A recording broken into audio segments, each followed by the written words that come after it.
with the millions. It's that world heavyweight flow. Championship belt wrapped around my waist, yo. I got that Ric Flair figure flow. Slam you on the pavement, that's why they call me street pro. Create heat on beat close. Like Jordan after the second time he three-peated, folks. Get ready, set, let's go. Fight toe to toe, release the flow created by this mic pro. Lights, camera, get low.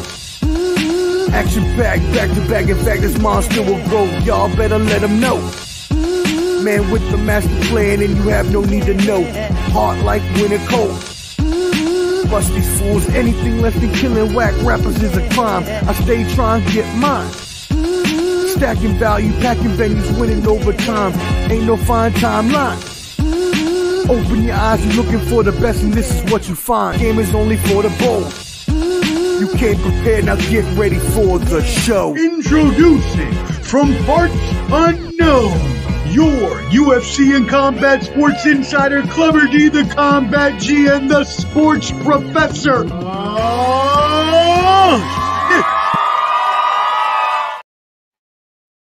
Yes, indeed. Yo, yo, yo. What up, friends? It is Ball and Buds in the house. You know who it is. Clubber D's Combat Sports Special with your special guest, and always the superstar of the show. And I'm mirroring it, so I think I need to go this way. Clubber D, the Combat G, our boxing, MMA, and UFC insider. Now, please, thank you for joining us. Go ahead and subscribe at Ball and Buds to make sure you stay tuned for all of our future episodes. I am the Sports Professor, and we are here to join you again. How are you doing today, my brother? We doing good. We doing good. You know what I'm saying? It's your main man, Clubber D, but your mother can call me Dion if you see the distilled water on the nightstand. What's going on, Omar? Well, not the distilled water. I was trying to find some last night for my my CPAP, and I could not find some, so I went without. Anyways, so today, my friend, we have a big show going on. We are going to do UFC 304, and then we are going to talk all the fights and welcome in Tony the Savant to debate his boxing pound for pound list. Now, he says he is running a little behind, so hopefully he'll be able to join us, but we will move forward either way. So, that being said, UFC 304 is this weekend, my friend. Big card, right? There's big implications on this card that we have coming up. So the three main fights on this card are going to be your main event, which is going to be Leon Edwards versus Bilal. Remember the name. Muhammad. There you go. For the welterweight title. I like it. I like the cohesion there that we have. Yeah. For the welterweight title. You've got Tom Aspinall versus Curtis Blades for the heavyweight title, which, by the way, Dana White just announced today the winner of this fight will fight John Jones versus Stipe Miocic, excuse me. There you go. Winner, if that fight ever happens. Thank you. So, and I know you'll get into all that. So big implications with that match as well. And then finally, the big star, they're trying to bring up these days the new they call, Conor McGregor sort of fighter in Paddy the Pimblett. He's going to fight Bobby Green, who is a legit badass. So this should be a pretty good card. Let's go ahead and start with that first one, the brash lightweight Paddy Pimblett fighting Bobby Green. So, obviously Paddy Pimblett is somebody that the UFC has been trying to hype up for a while now. Bobby Green, though, is a veteran that has been in many of wars and has shown that he is one of the toughest fighters we've seen in a while. So what are your thoughts on this card, my friend? Well, first of all, I'm happy you didn't say Paddy's nickname. You know what I'm saying? Yeah, I'm not doing that. I'm not doing that. Yeah, I'm not doing that. For people at home, and this is a pause era, but it's Paddy the Paddy. Okay, we're just not gonna, we're not gonna do that. Do it once, that's it. But yeah, he did an interview. It's funny because he said, "Who's your lookalike?" And he was like Owen Hart, Luke Wilson, or Owen. Yeah. Owen Wilson. No, Luke Wilson with the nose. With the no, yeah, Owen Wilson Luke Wilson with the nose. And I wonder if he got sleep apnea with that nose. Anyways, but and also they're saying he looks like Johnny from Karate Kid. That's another one I saw. No. Hey, Cobra Kai just started, so I'm all in. I'm all in. But you know, it's That's great. I told somebody at the gym that Bobby Green is literally the black Jorge Masvidal. If you look at his record, he is 32, 15, 1-1. Okay.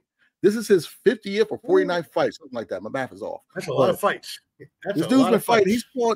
He's fought everybody. I'm talking from Josh Thompson to Tony Ferguson to Dustin Poirier. This guy's been in the UFC for a long time. He fought in Strikeforce. He fought in KOT, was it KOTK, whatever it's called, but he's fought all around. So this guy's one of those fighters that is just, I want to say,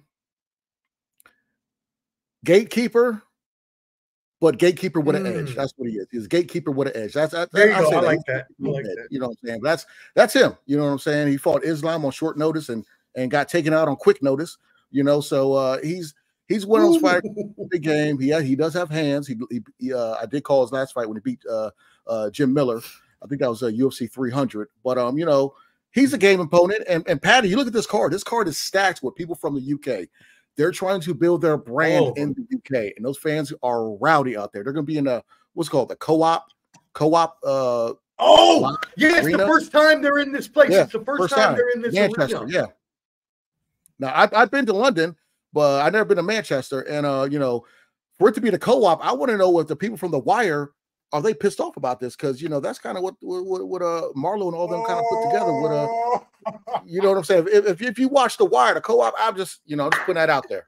Just put that out. Too old? Is that too old now? Like, is that too old? Most people that watch The Wire probably got hairlines like me, so you know what I'm saying. It's probably to me, it's my favorite show of all time, one of the greatest shows of all time. Too. But yeah, mine too.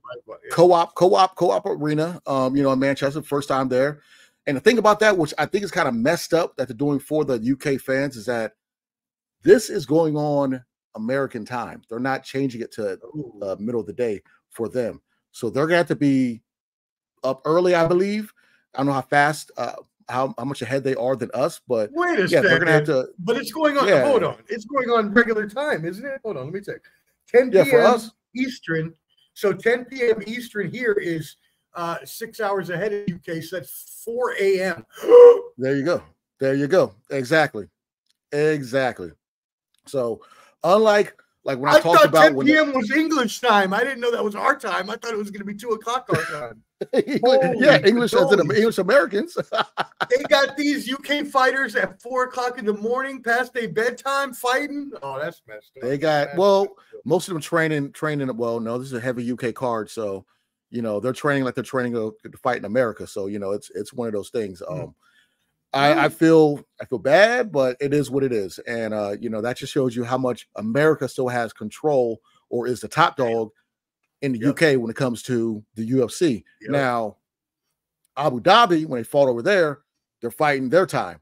You know what I'm saying? When Francis Ngannou and other boxers box over it in Saudi Arabia, we're watching it at their time because they're the top dog. So it just shows you the hierarchy of how this is going. But you know what I'm saying? And you got just like in Paris Olympics, they're not going to cater to us. They're going to cater to their time. So regardless, with me saying all that is that basically the U.S. gets a win with the timing of this fight. But yeah, Paddy Pimpleton. I mean, this is what his 6th fight in the UFC. The only common opponent they have is Tony Ferguson. The other one is Jared Gordon. Paddy had a I thought he lost, but they gave it to him anyways. They're trying to boost him. That was the fight against Gordon and Tony Ferguson. He beat Tony Ferguson while Bobby Green submitted Tony Ferguson in the 3rd round, their fight. And when he fought Gordon, it was a headbutt and they had to stop the fight in the 1st round. So that's the only common opponent they have. Paddy, I think since he's going to be at home, he's going to be hyped up. He's going to be, ready to rock and roll. Bobby Green does stand a chance. He can catch him because he does have good power. And he's, as you can tell by his record, he's a well-seasoned steak. You know what I'm saying? He's been out there, he's been flipped by 4 or 5 times. You know what I'm saying? He's not medium or medium rare like some folks. He's well done. So he's a seasoned fighter. But as far as him winning and losing, bangers. I'm going. I hear it. Okay. Clubs, bangers. We got Patty in the second round. Submission. How about that? Let's go. Okay. Wow. Really? Patty over Bobby Green in 2 rounds? Oh, yeah. Wait a second. Bobby ain't been overseas. Is tougher than that. He's tougher than a $2 steak, but he has not been overseas. And that crowd, he was trying to hype the crowd, get him on their side. Literally everybody was eating off of Patty's words in that press conference I saw today. That's true. I mean, it was not the energy that was in that press conference. Ole, all that stuff they be saying. Hey, I saw someone threw some a crumpet. I saw a crumpet. Bobby got hit upside the head with a crumpet. You know what I'm saying? So they're hyped over there in England. You okay? Or yeah, so they're getting it in. No bull. But yeah, I like Bobby. He's a gamey opponent. He's gonna come right at Patty, but I just think the pressure being overseas. Yes, he's been in a lot of fights, but I don't think he's fought over in England before. If he has, I can't recall. But I just feel Patty, they're trying to push him. That market is for them. They're trying to get that market. They want to do a stadium there in London, okay, in Wembley Stadium. They want that, but they got to build their stars over there. Leon Edwards is a star. Tom Aspinall is a big star. Patty Pimpleton, that's another star that they're trying to get to that level. To a Connor, and that what Connor was in Ireland. So I'm 100%. I'm going Patty second round submission. You heard. I said it. Not Patty Pimpleton. Oh, he might. Pimple. You sure did say. You said Patty Pimpleton. Is it Pimple? It's Patty. Hey, close Pimpleton, enough. Hey, I'm gonna call him. I might call him Teddy Ruxpin next. Who knows? So hey, I'm gonna roll with it. Patty Pimpleton. As Paddington the Bear. Paddington the Bear, Danger Mouse, all of them over there. Shout out to the UK. Hilarious. Oh my goodness. All right, cool. So there's your club banger for that fight. We have Patty Pimblett with a second, not Pimpleton, Patty Pimblett with a second round KO over, that's hilarious, over Bobby Green. All right, we move on to our co-main event, the interim heavyweight title, also known as the Contender, because let's not front. We're not going to front. We're not going to act like this title is anyone's who it belongs to now. We know that no matter how much Dana White hates John Jones, he still believes John Jones is the legitimate heavyweight champion, and I think all of us believe that as well. Oh, he loves John Jones. So that being said, yeah, I don't think so. That being said, he's trying to get that undefeated off his record now, by the way. Oh, that's another thing. The UFC recently accepted 12-6 elbows as legal, and also you can kick and knee with your hands down now because you're not considered down. That came out a couple days ago. So anyways, that just came into play in my mind because John Jones beat his only loss or only decision was off of that 12-6 elbow back in 2009. There you go.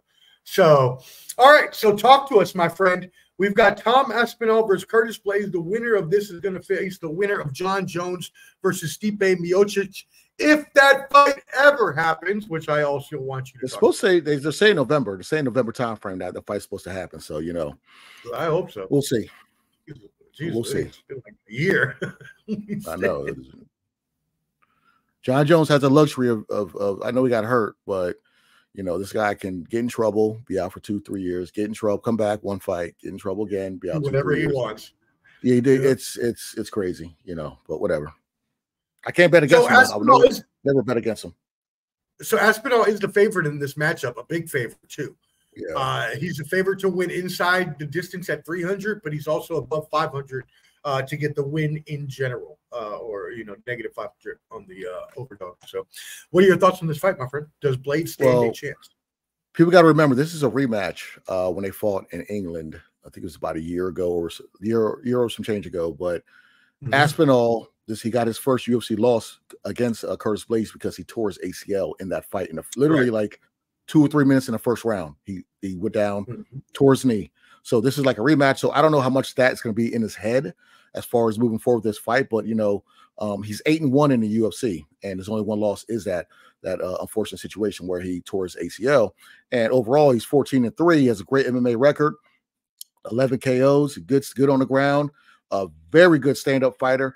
Aspinall, to me, reminds me of a not as good jiu-jitsu, but no, that's just because they look alike. But I like a more athletic, way better stand-up Frank Mir. You know, he's very light on his feet for someone that size. You know, he's fought he knocked, I don't think he knocked out, but he beat Volkov. He's also very, very fast for a heavyweight. Yeah, he's very fast. He's very he caused a lot of people problems. So I'm a big Tom Aspinall fan. You know what I'm saying? When he fought, I forgot who he fought in America at the Apex. I want to say it was the Spivak fight, but he took him out in the first round, just easy. You know what I'm saying? So, you know, I trained him back in the day, back before my toenail got taken off. But you know, we used to train back in the 80s when he was 6 years old. But that's another story for another day.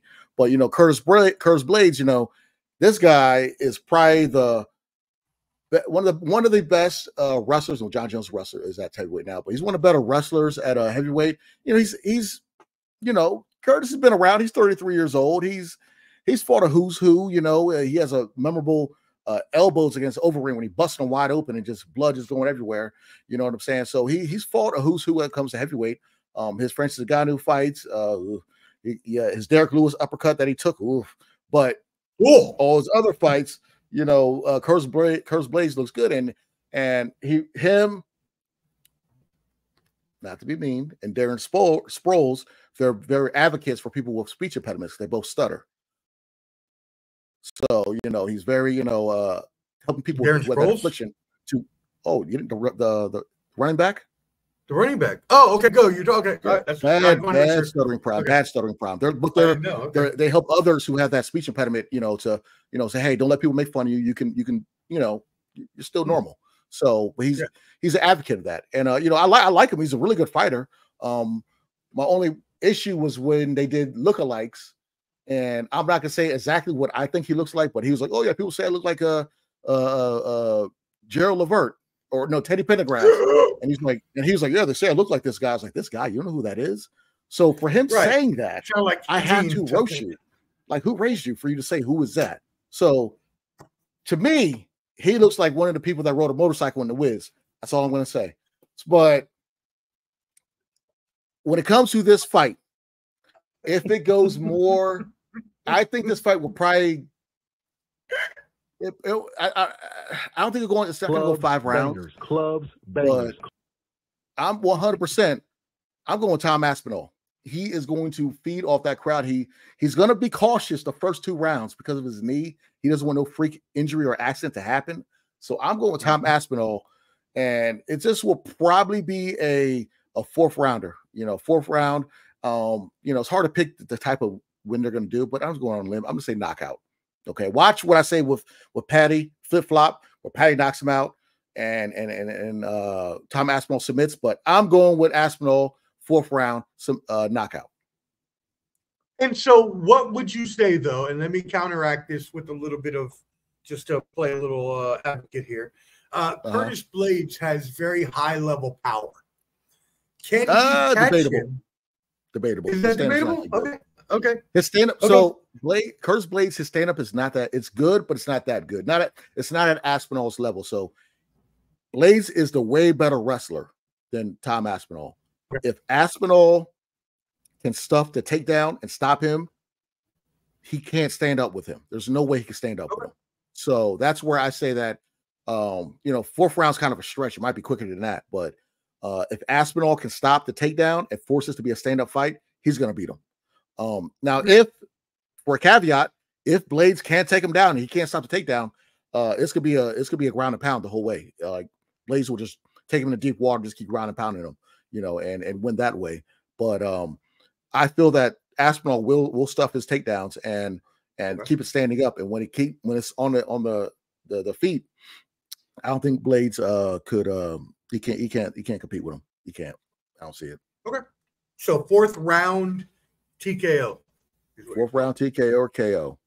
Just like last Friday when I was at the doctor's office. They knocked me out. Oh, knocked him out to put the fingers up the butt. I don't know. Well, no, actually, no, they didn't. No, they did not. Okay, all right. I don't know what Yeah, I actually didn't get that. All right. We didn't dig too deep into that, friends. We are friends, but we don't need to be that many friends. So we keep that Yeah, I did not get a colonoscopy or anything like that. That being said, the main event, two of the most technically skilled, but two of the most unpopular wrestlers on the UFC roster. Let's not lie about that. Leon's not really a wrestler. Yeah, Leon's more stand-up. I'm sorry, I'm fighters. Yeah, just two of the more unpopular fighters on the roster in general.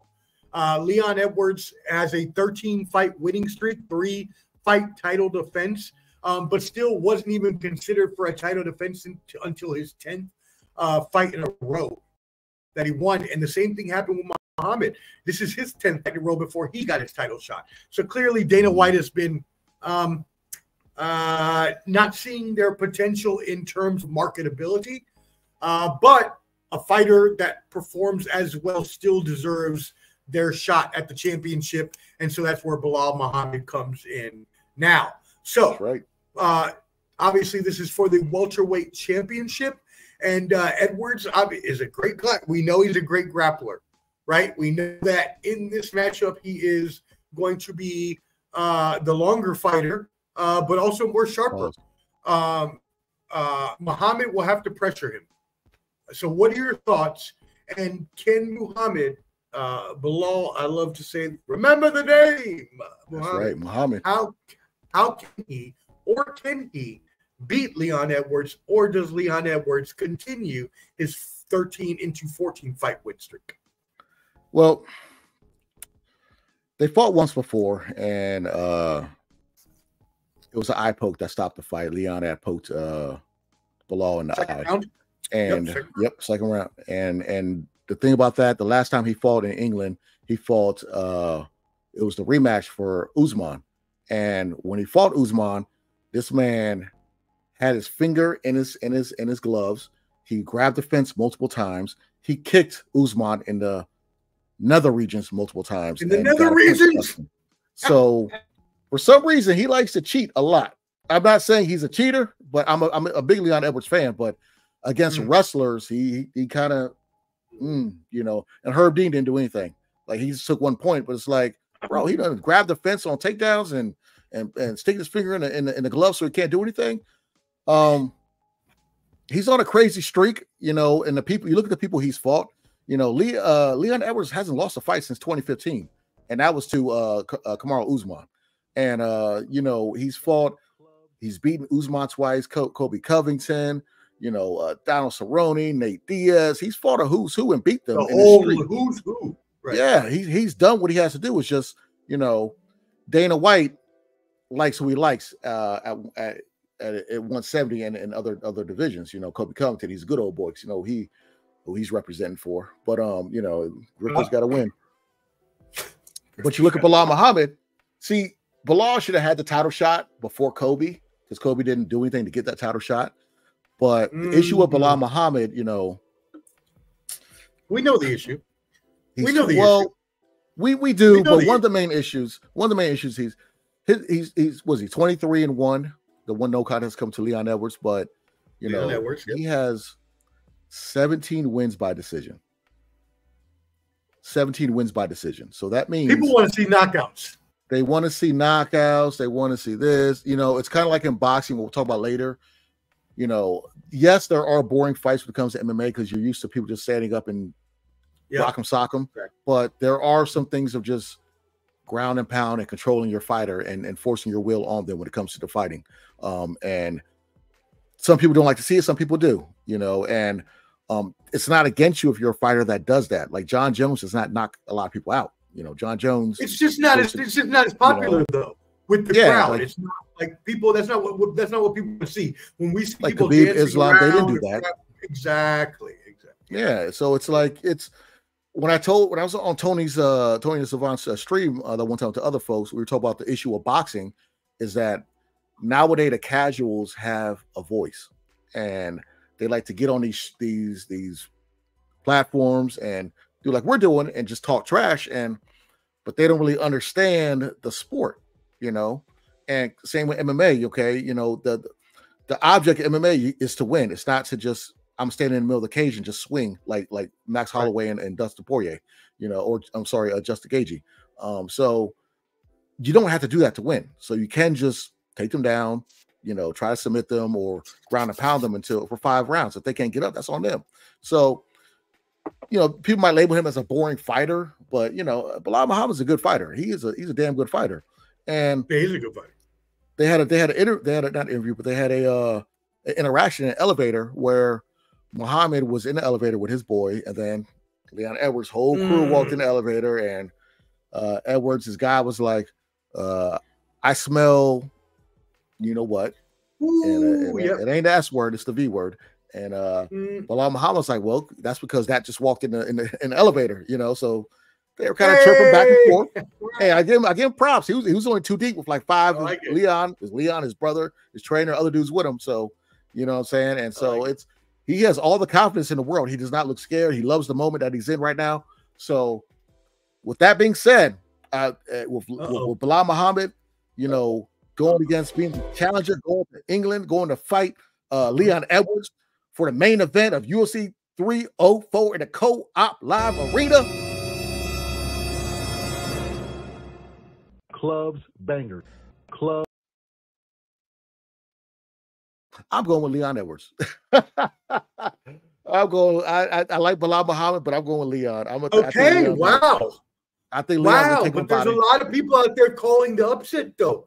A lot of I know, and this is one of I will not be surprised. Just like the previous fight with Curtis Razor Blades. I can see Bilal Muhammad winning. I can 100% see this a 5-round fight when Bilal dominates 3 of the 5 rounds. Okay, I can 100% see that. But in my gut, which is very large, I feel like Leon's going to take him up out of here, like in the 3rd round, 3rd or 4th round. It's not going to go to distance. But this is my caveat: if it does go to distance, Bilal Muhammad will win 100%.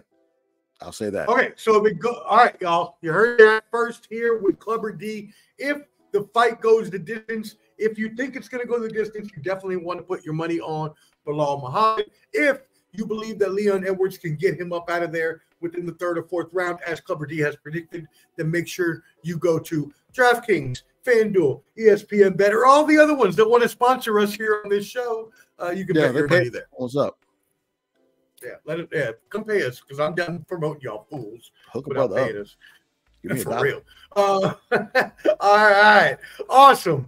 Well, that is UFC 304. Let's go through a couple quick hits just to get your, just to get your picks on what you think may happen here. Let me get my list up here that I got on my phone. Let's see. I want to make sure I got all the fights correct. All right, here we go.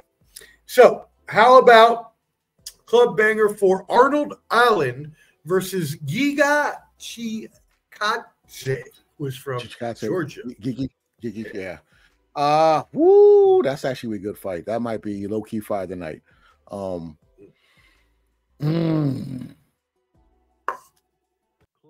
I'm gonna have to go with Arnold on that one. Gigi could win, but I'm going Arnold. Yeah, I'm going Arnold. Banger. Arnold. That was a rush. There we go. I shouldn't have thought about that one. It's all good. No, it's all good. Arnold. Okay, cool. So you got Arnold. I got Chikadze in that GG, one. Just say GG. Also, GG, yeah. Yeah, GG. We'll just do that. And then also on the main card, Christian Leroy Duncan at middleweight versus Gregory Rodriguez. Who do you have in this fight? You see, it's hard not to go against the guys that are from over there. But that's why they put him in the card, right? Yeah, makes sense. Yeah. I'm gonna go with Christian also. Okay. And now there's one that everybody is talking about. It's on the early prelims. I don't know why this guy is on the early prelims. Manel Camp. To what, Manel? Yep, you already know. Versus Mohamed. I'm going with him. That's my guy. I'm going with Manel. Okay. That's all day. Yeah, that's my dude right there. He should not be on. He should be on either the main card or the best of the prelims. Neither one of them should. Muhammad Mokabe is good too, so he shouldn't be on the early. This is not the prelims either. This is the early prelims. This is like the beginning of the beginning. Like you're not even on ESPN.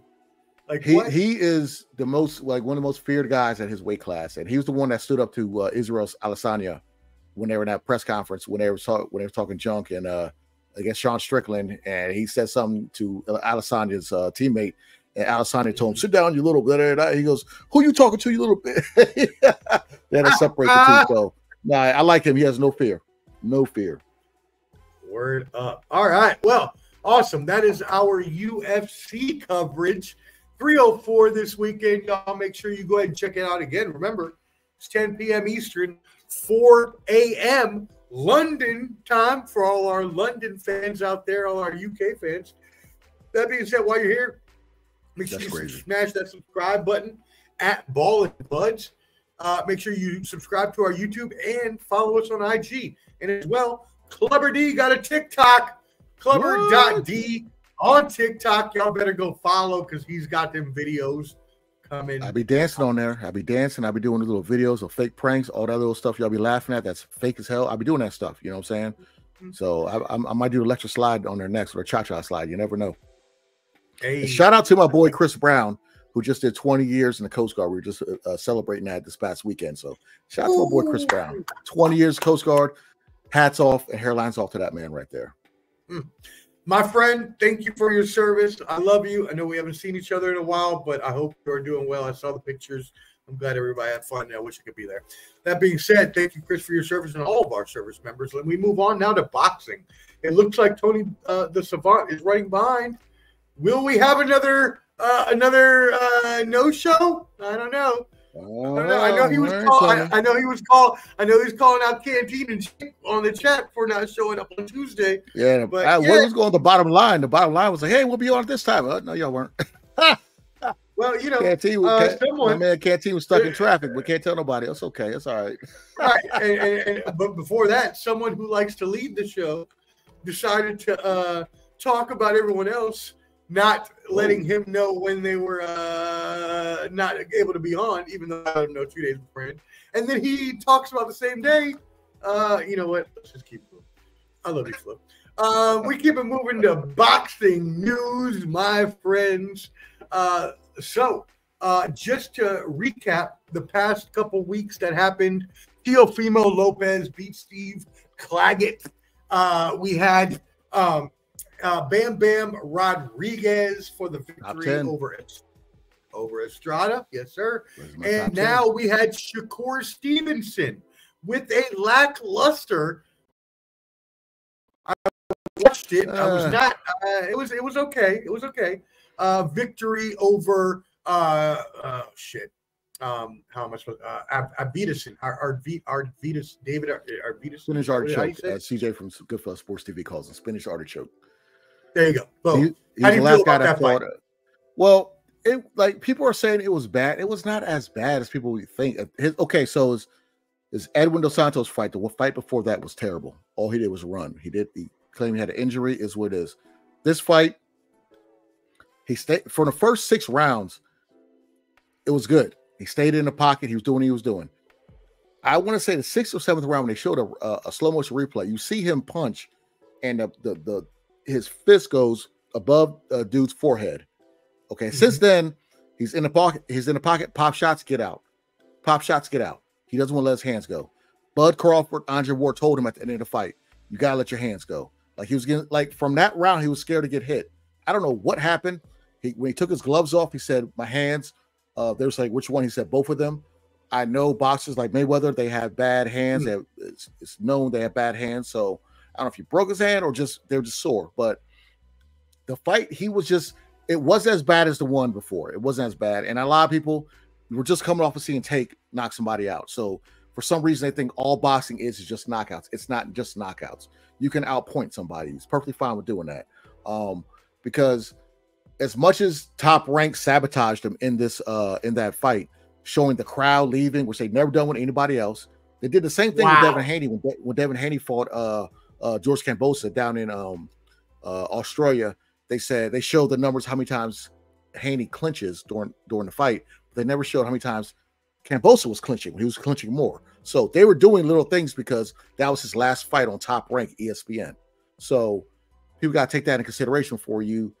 Talk about, oh, he sucks. He's this, he's that. Okay, he's that because that's what Tim Bradley and everybody is kind of being paid to say. They were kind of sabotaging him because he wasn't signed to them. That was his last fight. So that's the narrative that they're pushing. And like, I'm not gonna lie, like from round 6, 7 on, he didn't look that good, but it wasn't like the last fight where he was just running. And people got to understand, you don't need to knock somebody out to get a win. And these pillow hands that Teofimo Lopez likes to tell other people have, he looked like dog shit his last fight. He fought a cab driver and looked terrible. Okay, he only had about 2,000 people in his arena where he fought in Miami. Steve the taxi cab Claggett. Don't that sound like a cab driver or an Uber driver? Like who did he fight? And then at the end of the fight, Teofimo looked like the Elephant Man. So it's like, why would you talk trash about others when you're not putting on good performances? That's hilarious. You had about maybe 3,000 people in your fight. Shakur Stevenson had about 8,000, 9,000 at the Prudential Center in New Jersey, where he's from. So you're not a draw in New York. He's a draw in Jersey and draw in other places. You can say what you want about Shakur, but he had the most viewership with 1.2 or 1.1 million viewers for ESPN, the most all year for any boxing. So he is a draw, more than Lomachenko, more than Teofimo, more than any of those guys. So they can say what they want about him not being able to draw, but he is a draw. Now he's a free agent, and you know, hey, fight is let's in the talk works. about it. Let's talk about it. I hope it's in the works. I pray it's in the works because now Tank all of a sudden wants to get belts because he's about to turn 30 and only has one belt. You know, while these other guys, Shakur, say what you want about Shakur. This is a what, two division champion, two unified, three division champion, 3 division champion, 130 and 135. Yep. Unified, which is more than one belt at multiple divisions, and also he's an Olympic silver medalist. So he's accomplished. Okay, Tank, you fought a lot of flat-footed people that walk towards you. You won't fight the brothers. You just fought one. This is great. Now let's fight everybody else. I'm tired of them saying, "Oh, he's the best. He's the best." Well, fight the best. Now you're on top. You don't have Mayweather. Okay, you wanted Lomachenko. I'm saying, hit my mic. Lomachenko wanted to fight you back in the day. Mayweather said, "No, we don't want to do that." Now you want to fight Lomachenko. Lomachenko just did a pump fake. Said, "You know what? I don't want to fight you now." So don't get mad because you did it to him 3 years ago.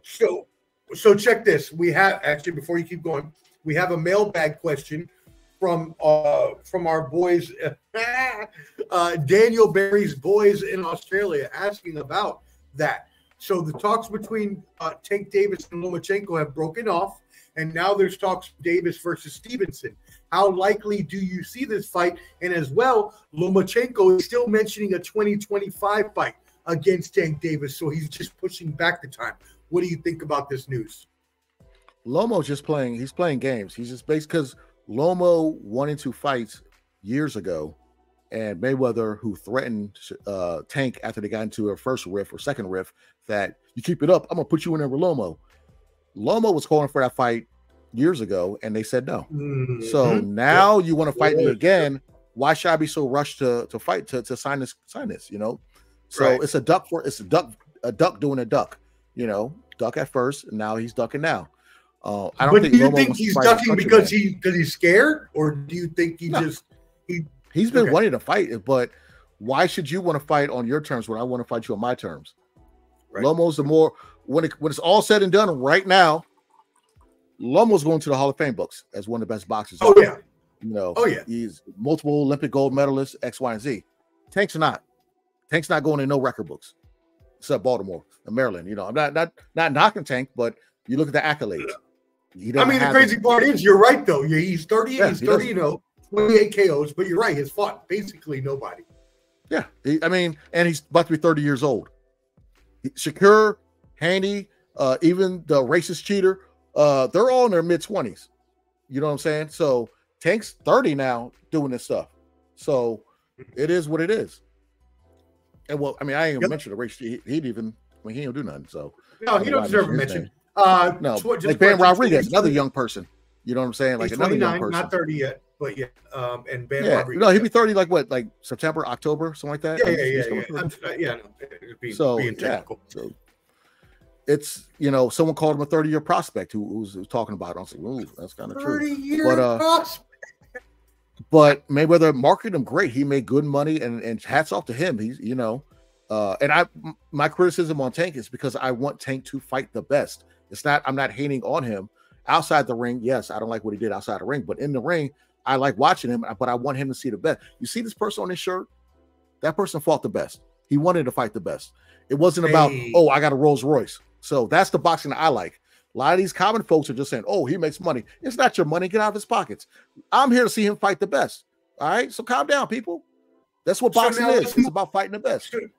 So now let's move on to his potential opponents, right? Because we mentioned Shakur Stevenson, 22-0, is in the, you know, realm of possibilities as the lightweight champion. But you've also got a rematch with Isaac Cruz to defend the 140-pound title versus Jose Valenzuela next month. Could get the winner of that. Could also fight William Zepeda, the #1 lightweight champion with all 4 sanctioning bodies. So what do you foresee happening with Tank Davis? Is he going to fight Shakur Stevenson? Well, here's the problem. Let's talk about Williams. First of all, Isaac Cruz. He's at 140. He's a WBA champion 140, fighting Jose Valenzuela.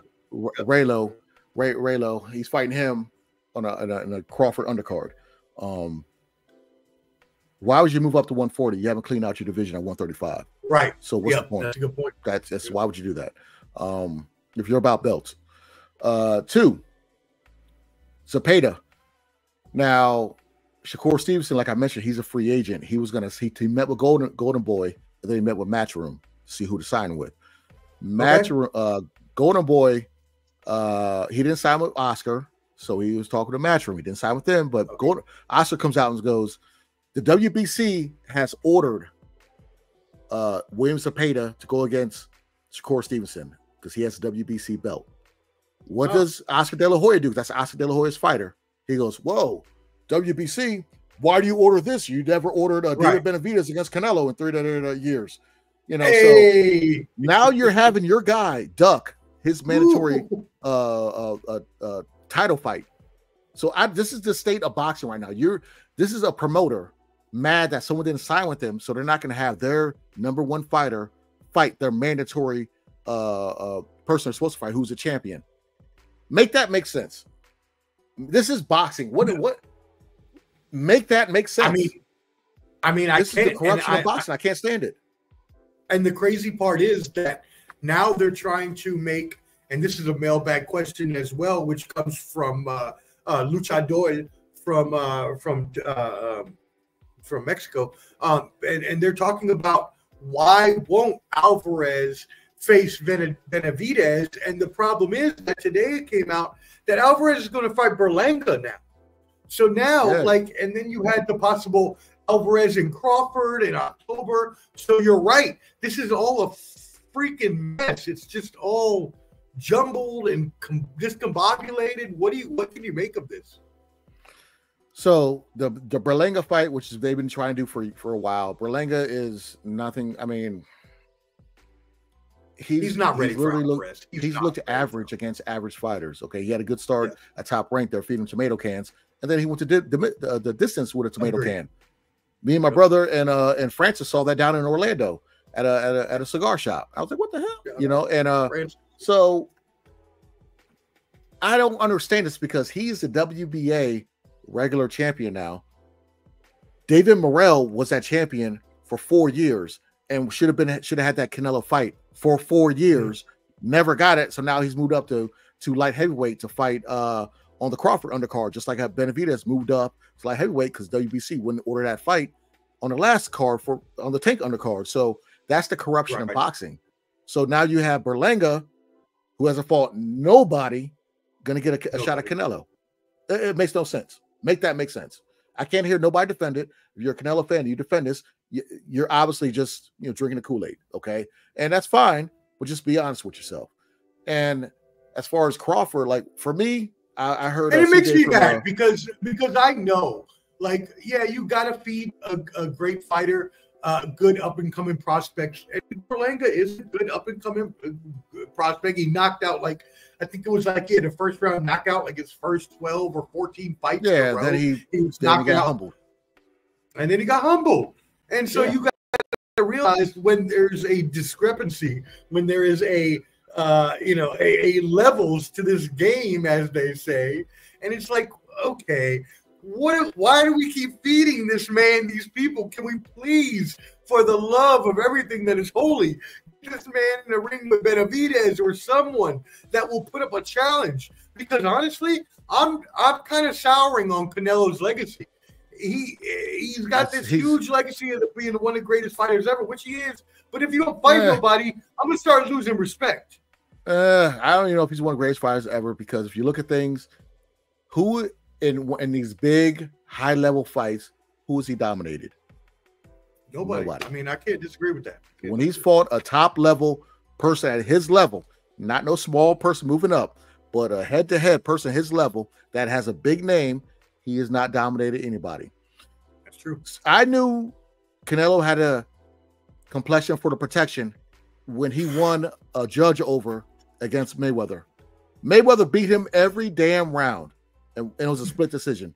That's what I knew. Something's up with this guy. They're pushing him because of his looks. They got him. It's got to be because of that.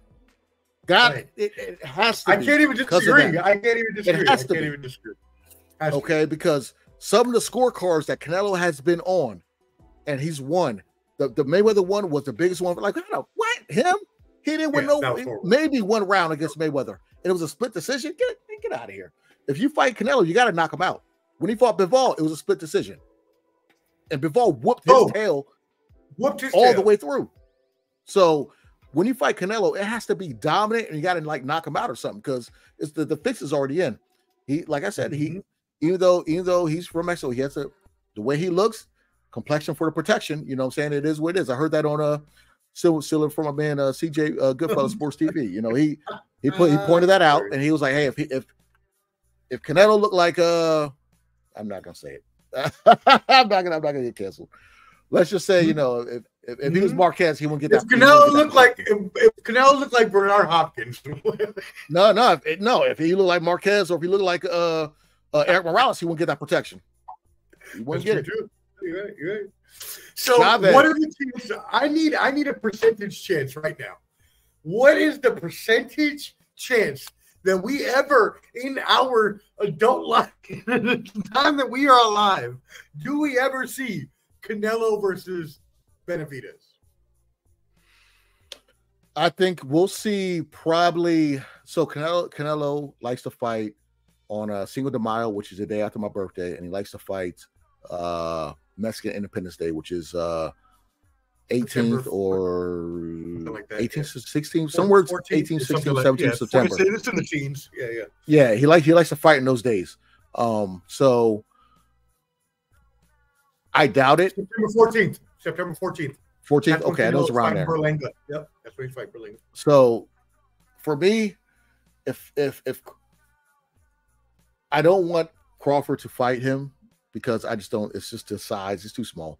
But Crawford's pretty persistent about it. Crawford's pretty persistent. That is, man. No, no, it's too small. Right. 147 to 168. No, sir. That's a lot. No, sir. That's a lot. It's no, a lot. Sir. Yeah, it's a lot. He's fighting at 154 this time, and Madrimov looks humongous for this fight. Looks very. And Madrimov is no joke. He can crack, and Bud likes to let people hit him. And Bud will be 37 in pretty soon, like September, I think. Bud's not a spring chicken. So if Bud could do the unthinkable, because I know we haven't talked about it, but if Bud could do the unthinkable, so if you want to segue, two belts, we're segueing right into it. I'm going to it. If Bud could do the unthinkable, if he can win these two belts at 154, okay, turn around and fight Pandora. Regatta season, August 3rd, right? Regatta season starts Saturday, August 3rd, 2 days after my brother's birthday. If he can beat Madrimov and get those two belts, and then turn around and fight Fundora, who's not fighting Earl no more, because no one knows what Earl wants to do. Earl Spence. If he can get that belt from the WBC from Fundora, spin the block and get the other belt for, I'm not going to pronounce his name. I don't even know how to say it. If he could become undisputed in 3 weight divisions, which would be just, for me, that's Floyd Patterson. That's like this guy right here. That's like his level, like, of all time. Wow. If he could do that, Bud's up there, top 5 all time, whatever. Then fight, cash out and fight Canelo, possibly next September or May or September. Then, you know, I would love to see that. That's my master plan. Now you are right, and that sounds good because, as you mentioned, you have to move up in weight, right? So now he's taking this 154 fight that gets him 2 weight classes closer to the 168 mark. So clearly, he's kind of trying to work up to that. Yeah, he's trying to work up, but like Canelo makes the excuses like, well, if I fight him, what do I get out of that? I'm fighting a smaller man. You did that against Charlo, so shut up. You did that against Amir Khan, so shut up. Everybody is fucking small. Yeah, everyone's smaller than you. So what are you talking about? And you do these crazy weight clauses and all this other stuff. So like, shut up. Like, get out of here. You know, I wish Andre Ward was around Canelo's time, and Andre Ward would man, he knock a freckle out. Man, that's my guy, right? That's one of my favorite fighters of all time, Andre Ward. But yeah. So now I have a question before we move into the August 3rd and the rest of the boxing and all that good stuff. I do have I don't see you don't see him down there, right? You don't see Tony the Savant, right? I just want to make sure I'm not tripping, right? Okay. We don't see nothing. Is he down there? Is he in the waiting room? I want you to know right now, Tony, we're looking for you. All right. So just check. Last time hold on. Is he in this waiting room or the other waiting room? Yeah, bottom line. Rating room he's in. Hopefully not the bottom line, but we're waiting for you, brother. Come on. All right. Before that, Jaron Boots Ennis defeats David Advanasian to retain the IBF welterweight title with a 5th round TKO, my friend. Any thoughts on this fight? Sorry, I was looking at the bottom line chats. I seen Tony was in there. I didn't even see it. You know, they talk about fantasy football. I'm talking, but Ennis is 32-0, my friend. 32-0. I'm sorry. Say the question again. My apologies. No, you're good. Jaron Boots Ennis, your boy. Okay. Retained his IBF title with a 5th round TKO victory over David Advanasian on Saturday. What are your thoughts on this fight?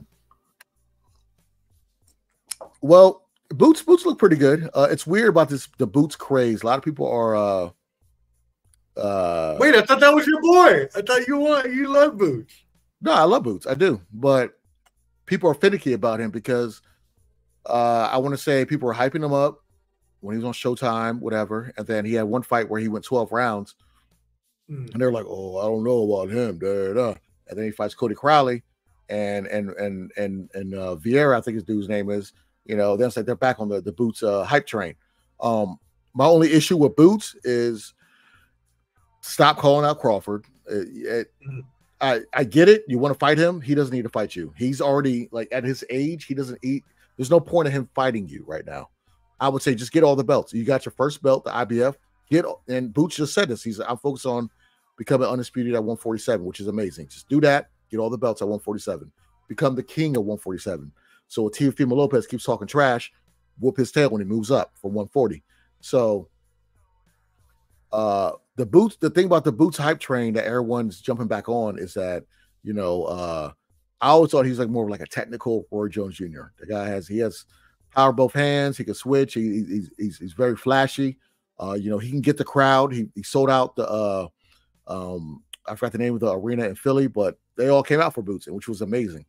And I'm glad he's with Matchroom because Eddie Hearn can promote a person with melanin, unlike Bob Arum at Top Rank. That's why all the brothers are leaving. Shakur Stevenson and you know, Bud Crawford left because of that. But anyways, I'm trying not to. I'm laughing so hard I had to mute myself. Boots is the man. Like Boots, you know, he's my guy. But I don't like the Bud Crawford call outs because I mean I get it, I understand, but They try to get you to fight on Black. You said no. On the BLK, whatever app, you said no. Turkish Al-Sheikh was like, okay, you want to fight Bud? I'll put the money up. You're like, folks aren't getting the belts now. So just, you're okay, Boots. Just stay at 147. Bud's on bigger and better things. He's trying to cash out before he retires. And he knows the big money fight is Canelo Alvarez. You know, point blank period. No, it really is. And so hopefully they'll be able to get that figured out. We really want to see all of these good fights that are, I mean, we've been hoping to see for a long time that haven't come out. So we'll see what happens. That being said, let's go ahead and move into the rest of the boxing news. Again, we were supposed to debate Tony the Savant's boxing pound for pound list again for second time. We'll see what happens. We're going to go ahead and real quick. Yep, go ahead and hit him up while I introduce this. We are going to preview the Terence Crawford August 3rd. Huge card going on here that we're going to preview. So let me go ahead and announce to you the fights there. But I did want to get really quick your thoughts, though. And I know this doesn't really matter to you because I know you don't really care about.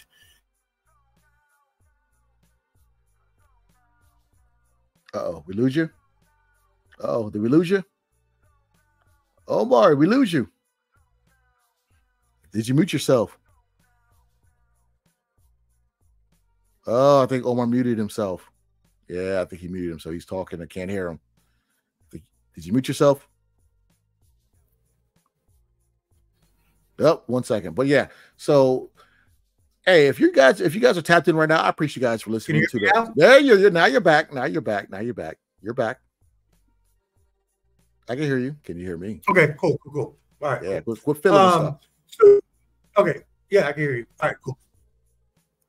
Yeah, my bad. I should not have been fiddling with stuff. I definitely was. That was my fault. Yeah, I know. I definitely hit the wrong button when I was trying to All right. Anyways, so all right. So my Jake Paul was what I was trying to ask about. I know you don't want to talk about him. Conor McGregor came out today, railed on him for being 40 pounds overweight, juiced out of his mind. Conor McGregor calls him the biggest cat piss bag on earth, which I didn't know was an insult, but apparently in UK that's an insult to be a big bag of cat piss.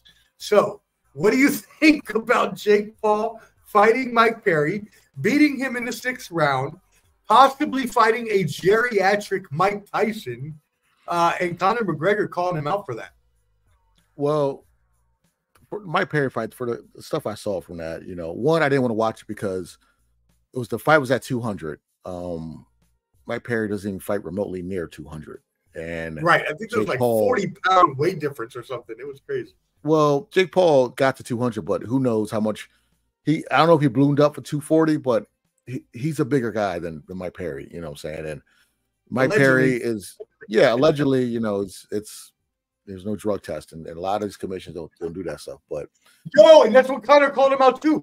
Conor said he would never go to Vegas and fight because he would never pass a drug test. Well, Conor's he's glass house, okay? Glass house. Look how big you are right now. Glass house. Okay, so calm down. All right. Right, you were in Roadhouse, son. Get out of here. Yeah, you were there making fun of the other cheating racist, the Garcia guy. You know what I'm saying? Glass house. Conor, you kind of big right now too. Pause. But yeah. So like I saw the fight, and look, Jake Paul. As much as we talk about him, and I talk about him, he does take boxing serious. Now, what he puts in his body to amplify him to get to a certain level, who knows? We do know, but whatever. Until he's caught, I'm being nice about it. Mike Perry, if you ever seen him do MMA, he did that Triller boxing when he was like team Rampage and against Shannon Briggs. He fought a boxer, but they had different type of gloves, and you can kind of clinch a little bit in that type of boxing. And he got rocked a few times, but his style is to get hit and come back at you. His footwork is not the same as regular boxing. That BKFC is great, but that's not boxing. You know what I'm saying? That's not the sweet science. Jake Paul understands the sweet science, okay? He's been doing it for a couple of years now. And when at the interview at the end of the fight, my Perry was like, you know, he was quicker than I thought. He was hitting from, you know, spots I didn't see. And that's where I tell folks, When it comes to MMA and boxing, it's totally different. You know, even Julio Cesar Chavez Jr. fought, what's the dude's name? Uriah Hall, who's an MMA fighter. You know, he knocked out, or he fought Adrian Peterson or Le'Veon Bell, one of the two. But, you know, he's another MMA guy going to boxing. And he said that, yeah, he punches, but his power is not boxing power. And you guys understand that. Like, the punches are totally different in boxing. The angles are totally different in boxing. So if you're not used to that, somebody that's a boxer can pick you apart. Look what happened to Joshua and Francis Ngannou. You know what I'm saying? Fury took that fight, didn't take that fight serious to try to win in on a whim, and fat as hell, and got embarrassed because Ngannou has like power. But when you're not a heavyweight and these lighter weights, no, I'm sorry. And Jake Paul, he's getting better. Don't get me wrong, but if he fights a real fighter, that's gonna be the real test. Anderson Silva's not a real boxer. Nate Diaz is not a real boxer, not even close. Mike Perry is not a real boxer. And the dude he fought down in Puerto Rico, the Uber driver, that dude ain't fought in like 6 years. God bless. What was that guy's name? I think I saw Big Dan beat him in 1987. You know what I'm saying? In a warm up to the WrestleMania. Dude, like, Brooklyn Brawlers. Yeah, like get out of here. If he was Hispanic, I would have called him a Volano 8 or Volano 5 or Volano 6. He's random lucha. He's like a random luchador. Like, come on, man. Like, Jesus Christ. Gravity, if you don't get up out of here. Gravity. They got some new dude called Hologram. Like, okay, I'm getting tired of it. We're all these whack-ass luchadors. Like, in boxing's not like MMA, to where boxers, if you're an upcoming boxer, I know Haney did this, a couple other fighters like Canelo, any great Mexican fighter, what they do is you can fight underage at like 17, 16 in Tijuana or other places in Mexico and fight these guys and boost your record. So you can do that in boxing and fight a lot of tomato cans every few months and boost your record because you want to be active.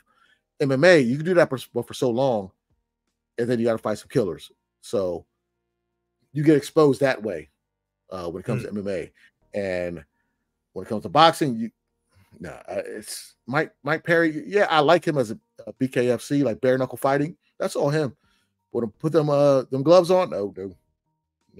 And that's the other thing is that we are now defining Jake Paul as a boxer. But he hasn't fought any boxers. He's fought all like MMA and people. And granted, MMA fighters are very tough and they will whoop your ass in the street, probably in the ring as well. But when it comes to boxing, there's something different with the sweet science that if you're trained to MMA, you're not training boxing. It's a completely fucking different thing. Excuse my language. Completely different thing.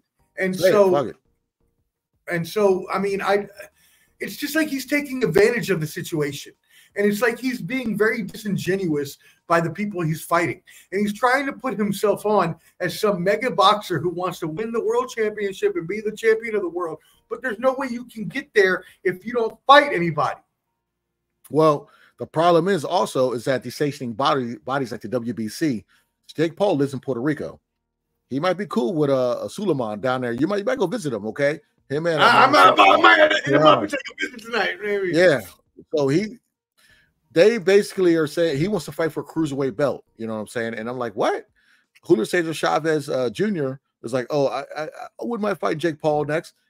He should not have beat Uriah Hall. That fight was kind of close. It should have been a draw at least, but they gave it to him. If they book that fight, if Mike Tyson fight doesn't happen and they book that fight, no. You know what I mean? Just have him fight somebody that's ranked, and then we'll see what happens. But he's going off this Mike Tyson fight, and when he fights Mike Tyson, like I said before, I want to see. I'll wait till closer, but until then, close to the fight. But until then, I'm gonna say Jake Paul gonna win. You know what I'm saying? If it goes past 2 rounds, 58 years old. Okay, his health couldn't get him to this fight right here. Then I hate that. I hate it for him too because it's like, oh man, you got on a flight, you got whatever kind of condition happened on the flight, and the ulcer thing. Like, oh, it's like, oh, dude, you're so old. I'm so sorry. Like, I love you, Mike Tyson. I love you, but you're like, I just don't. You know my rule. You know I got that rule. Sit your old ass down. Sit down. Come on, sit down. Right next to me. Let's go. Sit down. We don't need to be out there. Let them do it. You only defend yourself when you need to. Don't do it for money. You know what I'm saying? So and so, but let me talk about everybody, the marks, right? The nobodies that would say, well, Mike Tyson is one of the greatest heavyweight champions of all time. Jake Paul is not a true boxer. Why can't Mike Tyson, who I see in those 30-second videos, throwing the dick beaters like nobody's business? Why can't he knock out Jake Paul? Mike Paul, that's a new guy. Well, that's a new guy. Like this person on my there we go, on my shirt right there. That's Muhammad Ali. All right. If you're an average Joe, you could probably fight him when he's 40, 45, 46 years old because of all the wear and tear, you know, and you probably maybe could win, maybe not. Father Time is undefeated. Okay. Only time Father Time is not undefeated is for J-Lo. And if you're hearing this, J-Lo, you know, I got you. Woo! Oh. But Father Time's undefeated. You cannot beat that. I don't care how many stem cells you take, how much herbal pleasures you have, how many edibles he takes. It just is what it is. If you saw the fight with Roy Jones Jr., which is basically sparring, Mike Tyson looked like dog shit, and that was a small ring. And that was what, 3 years ago? He looked like dog shit. So did Roy, you know. And granted, both of them not even close to their prime, way past their prime. But it was great. It was great pandemic entertainment, because that's where we saw Jake Paul knock out Nate Robinson. He was the first person on the futon. Left him on the couch. Just face down. You know what up? You know, just like Snoop's cousin, Slive, what's his H2O, the young fighter who got knocked out on the same card. Bad. Yeah, it's Snoop Dogg's cousin. He's actually a decent fighter, but he kind of backed up a certain person who has some racist remarks and cheated. So I was like, nah, bro, you going against the brothers? Nah, you see what happened to you. So he got knocked out bad. I forgot the dude's name, but Slive, whatever. H2O is his middle name. It's a nickname, I'm sorry. And knocked out really bad. It might be knockout of the year. Really? Knockout of the year? Yeah, no, I mean, that's serious. I completely missed dead it. Serious. But all right. While I'm looking this up, look it up. Ashton H2O Silva. Yeah. That I don't know if you can pull it up with the screen right here, but it's I'm gonna try, but we might get a copyright, so I don't know if I should. But yeah, we're not gonna do it. But just know we're not doing that. We're not doing that. But Snoop's cousin, he got knocked out big time. If you're watching it, I'm gonna look at your facial reaction. But yeah, so you know, Jake Paul, I'll give him credit for showing more, putting light on women's boxing, you know, for Amanda Serrano and that Katie Taylor fight. That's gonna be the real fight that I'm gonna look for on that Jake Paul Mike Tyson undercard. That fight is gonna be phenomenal. That might be fight of the year type fight. Okay, the first fight was candidate for fight of the year. You know, just like Rilo when he goes against Isaac Cruz, his knockout last year of Chris Colbert, that was up there for knockout of the year in my books that we had on the show. So, look here, Jake Paul, you fight Tyson. Oh no! There you go. No. See? Yep. Yeah, he sees it. Oh, he's dead. Is he dead? Yeah. Is he dead? Oh my God. He was planking. The dude was planking. Yo, this guy's bringing him up. This is young. With a if you would have bet on the other guy, you probably would have 1,001.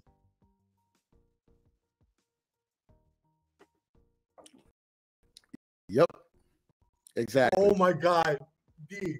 So I wish he was knocked out you like guys no could one see I've the ever knockout seen. we're talking about. It's gonna be on our knockout of the year, but this was bad. Oh, it will be. This is bad. Go look it up. It's Anton Silva. Just put Anton Silva KO, and you'll see it. And the dude hit him. I don't know who he was fighting, but the dude hit him with a right hook and then a left hook and just a left uppercut. and that left uppercut just sent that dude to the face. Boom, face down, as Clubber D said, face down, ass up, and his legs were crossed when he fell. Is he okay? His legs were crossed. I hope he's okay. Jesus, like Jesus Christ, that was a bad one. That was terrible. That was bad. That's very bad. Wow. All right, y'all check that out. If not, you'll see it on our year-end review in the knockouts. But go check that out because that was wild. Wow. All right, I guess we're not getting Tony on again. Clubber D. I don't know what we should do. I don't know if we should. Let me check. Sent. He hasn't responded back. And he was active 33 minutes ago, so he's been active. I'm checking the Parley folks. I'm checking our behind the scenes stuff. I'm just Kermit sipping my whiskey. You know what that means. Look, I mean, we've invited Tony on 3 times now. I love you, Tony, and I know you got fam, brother, and that's perfectly fine. I hope you and your family are blessed, and I hope everything is okay. But I can't keep staying on, hoping that you're going to get here, my friend. So we're going to move on to the Riyadh season card. Yeah, go ahead. In cool news, I'll be interviewing a young up and coming fighter from the Northern Virginia area with my boy Josh from 86 Boxing tomorrow night. It's gonna be him and a couple others. What channel is that on? Do you know? I believe it's his. I got to get more information. I put it on my Instagram, but I'm putting it on my TikTok also. And once I get more information about it, but yeah, it's Jeffrey Yu. He's a local Northern Virginia boxer. I think he's 6-1 right now. 4-1 with 4 KOs. So I'll be interviewing him with the panel. Let's go. Of guys, 86 Boxer man Josh, he's on there. Tim Witherspoon Jr., he's on there. His father was a heavyweight fighter. So we're gonna try to do something cool, you know. So I'm lucky enough for them to ask me to come on. So I'm gonna go on there and ask some Clubber D questions. You know what I'm saying? I'm gonna ask, all types of cool stuff, like, do you have a CPAP machine? Do you use distilled water? If it's distilled water, spring water, what type of water do you use? Yeah, I'm messing with you guys, but yeah, right. I'm blessed to be on there, so it'll be fun. Check out Clubber D tomorrow, y'all. He is moving up in the world like elevators, me and you. Yeah, there you go. Check him out tomorrow. That's going to be awesome. Check out 86 Boxing as well. Obviously, they are fans of the show. We are fans of theirs. I actually watched a show of him and his boy the other night since we're subscribed, and I enjoyed thoroughly the content because they talk about a lot of underground boxers that people would never even talk about. He goes way back to like Jersey Joe and freaking before Rock Marciano. He goes like to Jack Dempsey. He goes way back like boxers. He does awesome anthologies and all of them. Like he's really, really into it. I don't know nothing about them, but I would love to learn, you know what I'm saying? But I'll once I get the link, I'll give it to you, Omar. You throw it in the chats and all that good stuff there, so everybody can see my ugly mug. Check our social. Make sure you check the Instagram. Follow Clubber D on Instagram. Follow Clubber D on TikTok. You know what I mean? All right. Let's get into the final topic of the show. Riyadh season, baby. Could be the biggest card of the year. I'm going to run down this card, my friend, and then we're going to talk about a few of the main fights. Obviously, not all of them, but I do want to get your quick hitters on the early prelims, so to say. So now, before you go, do you want me to let you know who I think will win, or do you want me to do a short right before this? This is next week, so you want me to do a short next week, or completely up to you if you want to, but I would keep that to the main event. So you can do the rest of them now if you want. Okay, that's fine. Yeah, that's fine. I would do the Crawford Madrimov as a short, because or that if you want to do like the top 3. But remember that you only got a minute, so you're gonna have to like try to fit that in. Yeah, that's true. That's true. Only got a minute. That's what somebody else's mom said. I had a minute too. For your dads came home. But anyways, go ahead. Also, whatever you record here, I can send to you, and you can also cut up. So if you are quick enough on here, it could be a short. I'm long-winded. Okay. All right. Let's just get to it then. Riyadh season card, August 3rd, next Saturday. Huge card called the biggest card of the year.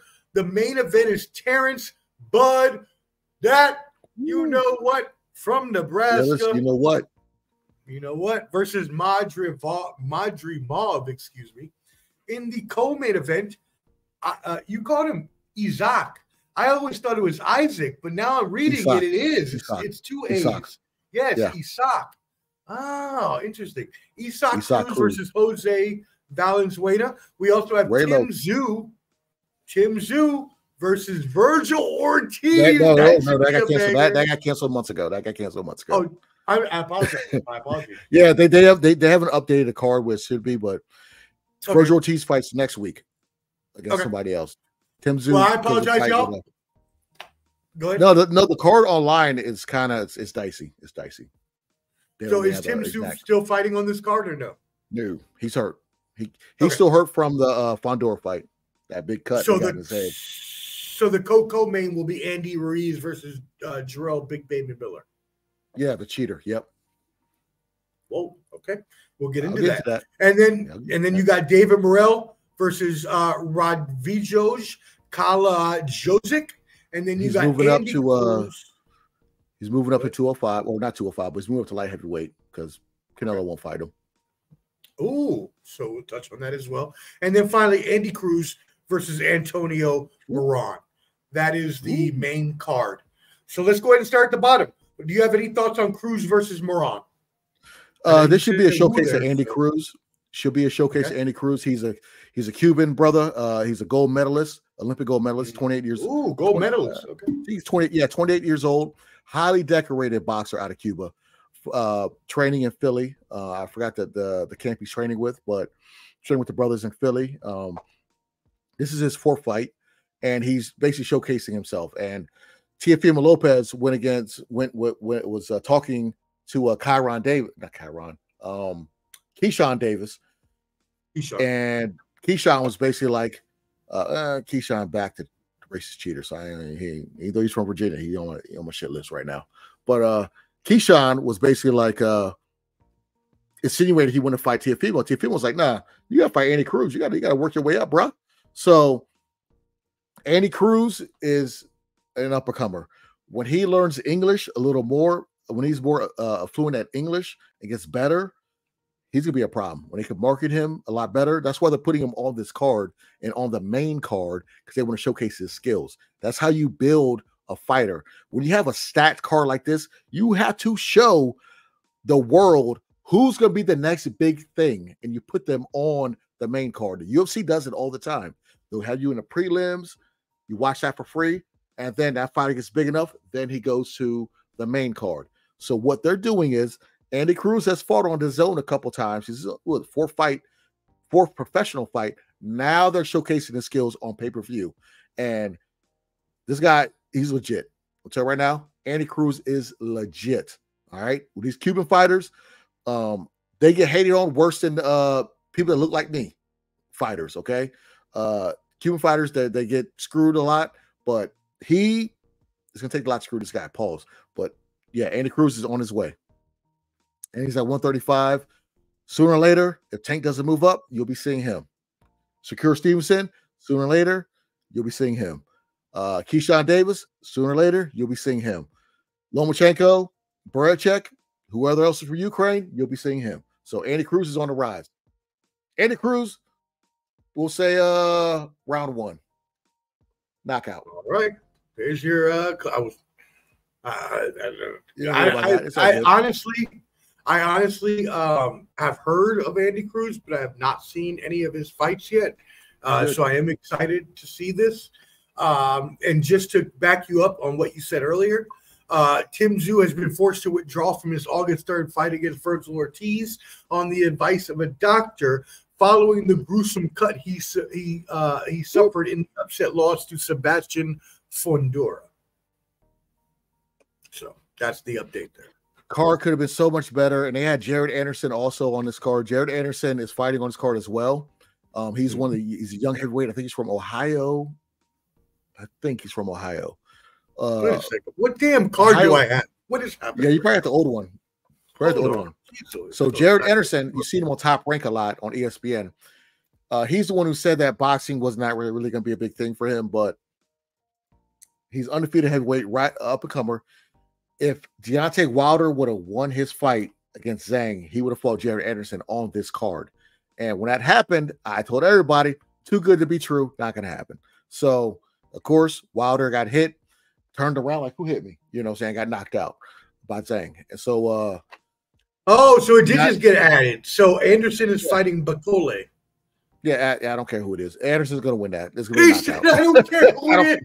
Hey, in the picture, listen to this. In the fight card picture, it's Crawford and Madrimov facing off, and then Anderson is in the corner, and there's no Bakole. Yeah. I don't know who that is. Yeah, it's kind of like on Star Wars, where in China, where they have Finn, the black dude, they had a little small portion of him. When in America, they had a big portion of him, like big picture of him. So, I know what they're doing over there. I don't even know who he's fighting. Okay, he's fighting Crocodile Dundee. You will say that. It don't matter. So Glass Joe, Don Flamingo, E Honda, Soda Popinski, he's fighting all those guys. Don Flamingo, I think I already said that. I don't know, but that's who Jared Anderson's fighting. Okay, so Jared Anderson's gonna knock him out, collect a check, and wait for a bigger fight with a better heavyweight. You know what I'm saying? So yeah, why even give that guy a picture? No disrespect to the dude. I don't know his name, but I mean, he's just, I'm not saying he's tomato can or nothing like that, but he might be one of the things that Popeye eats. Squeeze it, spinach comes out. He might be one of those. You know what I'm saying? So it is what it is. Dude's literally not even on the poster. It's Anderson just like this. It's like Crawford and Madrimov are looking like this, and Anderson's like this, and there's like no one else. Yeah, it's hilarious. Yeah. That's great. All right, forget it. Let's keep moving. Wilder, if you would have won your fight, you would have been fighting on this card, which would have made this card amazing. I would have watched the card with no pants on. What? Who said that? So you did a short, and your short was very, very popular on Deontay Wilder. I think it got over 1,000 views, I believe, on all platforms. So just thank you all. Please subscribe at Clubber D on TikTok at Ball and Buds. So hey, we're close to 100 subscribers. Okay, we're close to 100 subscribers. Can you get over the hump? On YouTube? We have a lot of views. Okay, so I don't know how we get to 100 views. Once we get to 100, me and Omar will take a shot of whatever you guys suggest. All right, live on camera. All right, so just do that, and we got you. We're here for the people. I like it. All right, let's do it. Omar will take it. I won't take your shit. Now we'll do it, but we're close. I'm thinking of our views don't match the subscriptions. We have a lot of views with subscriptions. Come on, guys, that's true. Help us out. Great. Yeah, I'm sorry. We've got thousands of views, but only 93 subscribers. Doesn't make any sense. Y'all go ahead and subscribe. Help us help it's you. Free. You know, we will subscribe back. It's free. It don't hurt you. You ain't actually got to watch the videos. Just subscribe. But you should watch. Yeah. If you want to hear some treadmill, Belgium, we're big. China, we're big. We got the numbers to prove it. Look, hey, we do have the numbers to prove it. We are big in Belgium and China. Let's go. Yeah, hit us up. We got anybody in Belgium, anybody in China, add us. We got you. All right. There we go. All right, so let's move on to Andy Miller. I'm Andy Miller. Jeez. Andy Ruiz versus Jarrell Big Baby Miller. What are your thoughts on this fight, my friend? Well, first of all, if it was up to me and others, Jarrell Miller wouldn't box anymore. This guy's This guy's multiple horrible. times. He's so horrible too. He's lumbering. He's big. He's just like ugly. He's gotten caught with every steroid in the name of steroids multiple times. I don't see why they're letting him. Like I just don't understand this. Like, why is he still being able to fight? He's got called steroids, suspended. Got called steroids, suspended. Like 3 times with different types of steroids, diuretics, things like that. I don't get it. But this fight is more of a thank you very much fight. Because if he would have never got popped with steroids against Anthony Joshua for the fight at Joshua's pro debut, not pro debut, but pro American, first American fight as a pro at Madison Square Garden, if he never got caught with steroids, Andy Ruiz never would have subbed in and won the title. Right. because Oh, that's the backstory with yes, this. that's right. Because he Jarrell beat Miller Anthony was Joshua supposed to for the fight title Joshua, back. got called steroids. Wow. They brought in Andrew Ruiz on like what 2-3 weeks notice. Andrew Ruiz shocked the world and became a unified champion. Now the money got to his head. The rematch in Saudi Arabia got his ass whooped, but went 12 rounds, but got his ass whooped. It was you know, that ruined everything. He didn't put up a fight. He was out of shape. He didn't come into out the of fight. shape. It looked terrible. It looked awful. And also another thing I'm bringing up is that Andrew Ruiz started training with Eddie Reynoso, who's Canelo Alvarez's trainer. Lost a lot of weight, but never fought under him. And we're doing our count. Eddie Reynoso has had 5 former fighters and current fighters top hot for steroids. That Garcia, seems like more of a trend than a blip on the screen. Let's see. We got, I can't name all the names because I forgot some of the names, but we got Oscar Valdez, Canelo, racist cheater Ryan Garcia, the other two I'm not gonna name, but one of the guys got popped on the Amazon card, and I forgot the other one. But Andrew Ruiz, we believe you. We believe Andrew Ruiz was trained by him, and he lost a lot of weight. But whatever, we're not gonna get into that. But no one talks about that. But anyways, yeah. So this fight is one of those fights where Ruiz owes Miller everything for being an idiot and being a cheater, and he got the opportunity, and he did the best of his opportunity, and which is amazing. And I do like Andy Ruiz. I do like now Jarrell Miller. We last saw him getting his ass whooped by Du Bois on that undercard of I want to say, what's it? It was Joshua and Herzovic. No, Joshua never fought Herzovic. It was Joshua and oh, sorry, not Herzovic, but Otto Wallin. We watched it together. We watched it in New Orleans. We literally no. We watched Valdez and Navarrete in New Orleans. This fight was Joshua and Otto Wallin because Joseph Parker beat Deontay Wilder on the undercard. So that was his fight. So Jarrell Miller got his ass whooped, and this is the same press conference where he said that he told Joshua. The reason I know this is because he told Joshua in a press conference, "I'll send you to the ambulance. Wilder will send you to the cemetery." Talking shit to Anthony Joshua. So and he got his ass whooped by Daniel Du Bois, and then Du Bois beat Harvick, and then now he's fighting Joshua for the IBF. And Daniel Du Bois probably gonna win that fight because he looks amazing. Anyways, but last we saw Miller, he got his ass whooped bad. He's fighting Ruiz. I'm going to go bangers. Clubs, bangers, club. Jarrell Miller. Only reason I'm going with him is because Ruiz has not fought since he fought Luis Ortiz, I believe. And then he also fought Chris Arreola when that was debatable. I thought Chris Arreola won that fight. So Andrew Ruiz does not look like the same Andrew Ruiz. How old is that guy? Oh, Chris Arreola? Yeah, exactly. This guy got knocked out by a jab by Deontay Wilder. A jab. Chris Arreola. I liked him too. But I got Jarrell Miller winning. I don't know if it'll be decision or knockout, but I got Jarrell Miller winning. Andrew Ruiz's inactivity, it's just not. He hasn't looked better with the inactivity. Now you say inactivity, and yes, he has only fought once in the past couple of years.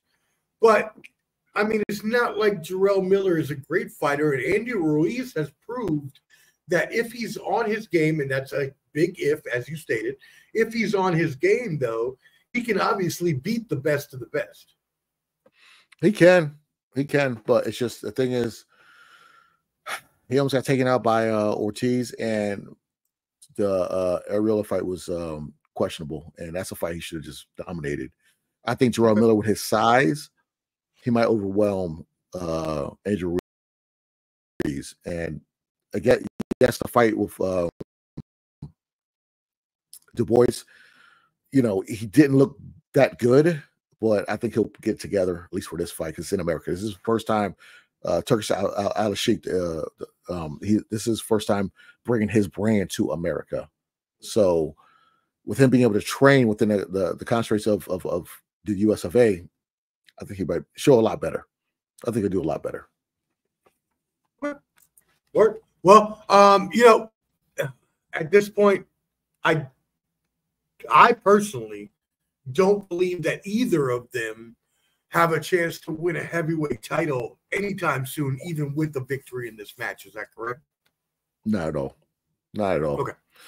They're not beating Usyk. They're not beating Fury. They're not beating Joshua.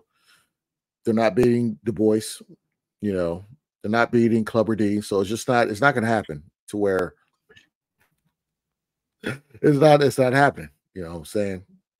So they might get me. Who knows? I might be sick that day. Who never know? You never know. Let's go ahead and move on to the co-main event of this card. Wow, this is going to be, I believe, a good one, and I want you obviously to give us your opinion. But we have now that I'm going to be corrected on this, Isaac. Excuse me. Isaac Cruz. Thank you. Isaac Cruz versus Jose Valenzuela. So, my friend, this co-main event is going to be pretty. I mean, both of these fighters are well experienced. We've talked about Isaac Pitbull Cruz for years now on our shows, and you have been a proponent of his. Jose Valenzuela obviously has a lot of skills. What are your thoughts on this fight? Well, Jose, I'll go by his name, Rayo. So he's young. He lost to Edwin De Los Santos, that's the guy that Shakur Stevenson just ran from the whole fight. Same thing with Teofimo Lopez. He's a good young fighter. Okay, like he had knockout of year candidate against Chris Colbert last year. This is his first fighting at 140, which might vote best for him. But he's a young fighter and he has great hands. Okay, but he's always he leaves himself open a lot. What he's gonna have to do, he's gonna have to counter Isaac Cruz, because Isaac Cruz likes to pressure. He's a 100% pressure fighter. I'm coming right at you. What are you gonna do? How are you gonna get me out your face? So he is a taller, longer fighter, but that's the big difference with this. How is he going to adapt to Isaac's style? Now, Isaac Cruz, we all remember him from fighting Tank and going the distance and putting up a good fight against Tank. Though Tank had a broken left hand, I think it's a left or right hand in that fight. And Tank just had to outbox him. But Isaac is going to bring like I mentioned before, is going to bring the fight to you.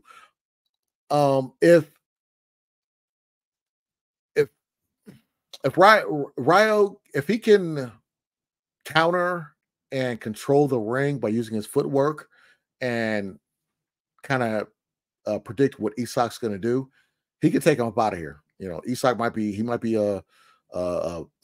a nap in the middle of the ring. But if it turns to a fight that Isaac wants, which is a close range, dirty boxing, like that style of fighting, that's it. Rayo's not gonna have a chance. I don't think he's gonna have a chance if Isaac has his way. So for me, what I'm gonna say, I feel like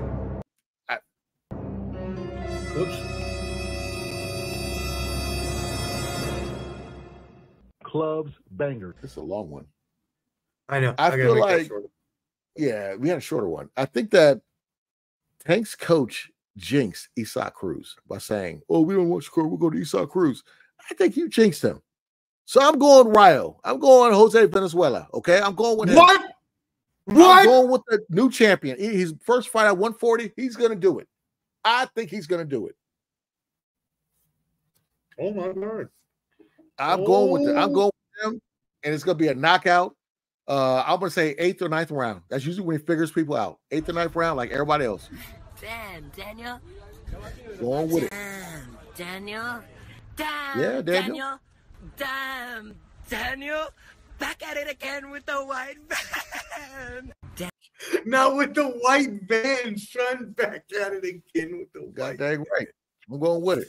Woo! All right. Wow. What an upset. Do it. Go put it in the books, y'all. You have an upset. Jose Valenzuela at a 13-2, 9 KO record going over Isaac Cruz with a 26-2, 18 knockout record. Wow. Hey, just for an update, I hit up Tony. I sent it 39 minutes ago. Says he was, doing that, what is it, the cyber stalking. Says he was active 5 minutes ago. I don't know if he just hopped on or just didn't check his messages, but hey, all right, Tony. You know what? Hey, sorry, Tony. Hey, we gave you now 3 chances to jump on with us. We really wanted you to be on. I really wanted you to debate this with Clubber D. But honestly, brother, I'm on vacation.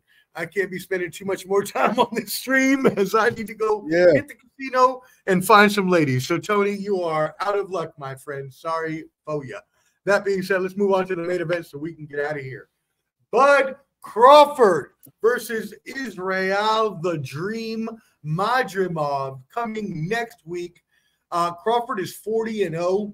Wow, 40-0 with 31 KOs. Obviously, the illest, from Nebraska, one of the best, if not the best, pound-for-pound fighter in the world. Former lightweight, former undisputed, former light welterweight, and welterweight. This is his first appearance in the ring since he defeated Errol Spence in 2023. Madrimov is 10-0 with 7 KOs, coming off a victory off of Magomed Kurbanov, earning him the WBA title. So this will now be for the WBA and interim WBO super welterweight titles. My friend, what do you think about this fight? So everybody see me point. If I can point, see that green belt is WBC. The one that way. I'm sorry. Oh shit. That's a WBO right there. All right. I don't know why, but for some reason the WBA is not behind me. It's the IBO instead of the WA. That's the black belt. But anyways, yes, IBO. That is right there. That's WBO. But the WBA is the black one, and apparently it's not behind me. I thought it was. So Madrimov, he's actually a good fighter. He's a really good fighter, and he has power. I'm worried about Bud because Bud gets hit, and Bud doesn't mind getting hit.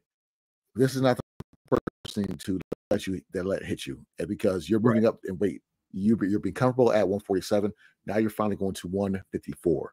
Going to 154, obviously, you find somebody with power, and it's not no slouch. So that's the issue with Bud. But I'm not gonna probably give my winner until I'll do a short about my winner. But I'll just talk about this fight. So the thing with Bud is this is something boxing fans haven't seen in forever. Okay, we're getting someone that's moved up 4 weight divisions. Okay, if he becomes undisputed and 3 divisions, okay, that's unheard of. That's something you probably will never see again, unless Inoue moves up to like 135 or something like that. It's you got to understand the magnitude of that to get all 4 belts, all 4 main belts, and be known as the baddest man on the planet in that weight division in 3 divisions. That's just, you probably won't see that again.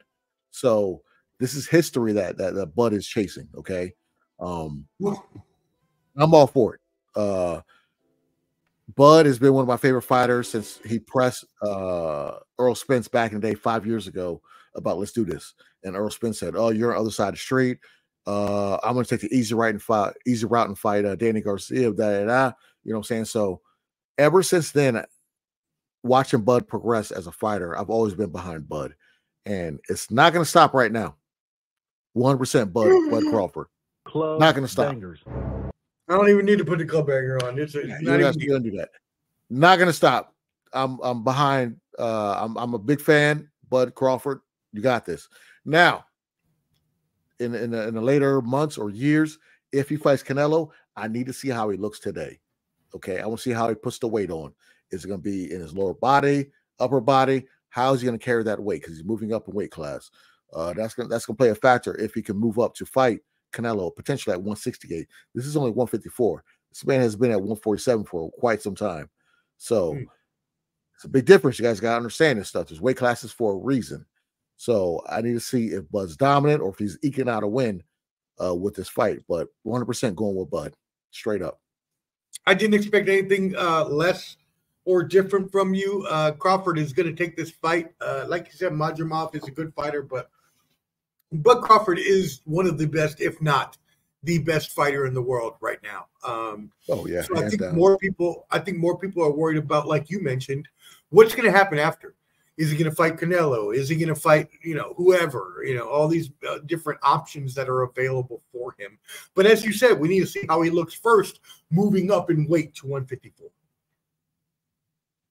That's true. And the thing with the Canelo fight, Canelo is the cash cow. The reason why a lot of these stationary bodies, these belts don't order certain fights is because they get a portion of Canelo's purse.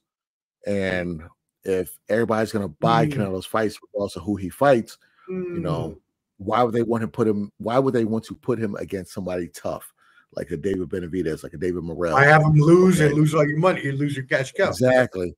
So if I'm getting 3 or 4% out of a possibly $40-50 million purse, right? I don't want you to lose. I want you to where the corruption. That's the corruption where it comes in. Wow. So. And Canelo, is what it is. He a cheater. He got caught with the steroids too, and Triple G called him out about that with the second fight. And we all know the first fight, Triple G won the first fight, but you got to knock Canelo out to win or be super dominant. We all know you watch that fight, Triple G won that first fight. So it's tough fighting Canelo. Triple G, you have the complexion, but you ain't got the protection. All right, you ain't red hair and freckled. All right, you from Uzbekistan, Kazakhstan, whatever you're from. Yeah, you ain't from right. Yeah. Any stands they don't care about. Yeah, no, they don't care about that. So it is what it is. It is what it is. Damn it, man. Well, hey. Look, y'all, we appreciate you tuning in. It is Ball and Buds, Clubber D's Combat Sports Special. We really thank y'all for tuning in. Make sure you subscribe at Ball and Buds. Make sure you follow on IG. Make sure you follow the new TikTok account for Clubber.D. Clubber.D. Follow that on TikTok. My friend, what else do you have before we get off of this stream? Like I said, we'll put the link out for my interview with a panel of guys with the local Northern Virginia fighter who's 4-1 with 4 knockouts. We're working with the good brothers at my boy Josh over at 86 Boxing. And I will post that on. We will post it on Facebook and Instagram. So y'all make sure you check out tomorrow where Clubber D is going to be at tomorrow night. We will post those 9 o'clock. 9 o'clock. Oh, well, that's morning time. So I was about to say, wait a second. That's kind of early. I was like, I'm not going to be up for that. No, ain't that early. 9 o'clock tomorrow night. 9 p.m. I might do one on Sunday night, depending on the timing, but we'll see. But yeah, we're gonna have some fun. We're gonna have some fun. And Clubber D and I are going to start. Yeah, Clubber D and I are going to start coming to y'all every 2 weeks because obviously this show is one of the most important on our network and more important than others. It's a veiled shot at a bunch of people, but with me and Clubber D, and again, we appreciate y'all. Ball and Buds. Make sure you subscribe. Clubber D, the Combat G, the Sports Professor. We love you. We thank you, and we are out. Once I can find the music to get us tune in. Everybody else tune in. I appreciate y'all. Thank you. He's with the millions. It's that world heavyweight flow. Championship belt wrapped around my waist. Yo, I got that Ric Flair figure flow. Slam you on the pavement. That's why they call me Street Pro. Create heat, don't be close. Like Jordan after the second time he three-peated. Folks, get ready, set, let's go.